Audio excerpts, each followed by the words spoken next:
नमामि शम्भुं पुरुषं पुराण नमामि सर्वज्ञमपारभावं नमामि रुद्रं प्रभुमक्षयन्तं नमामि शर्वं शिरसा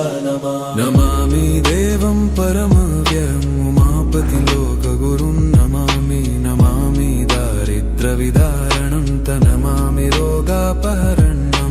नमामि कल्याणमचिन्त्यरूपं नमामि विश्वोत्थबीजरूपं नमामि विश्वस्थितिकारणं नमामि संहारकरं नमामि गौरीप्रियमव्ययं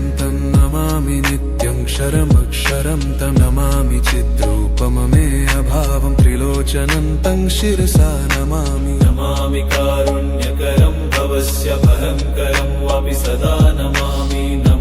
दातारं दीप्सितान नमामि सोमेशमुमेशमादम्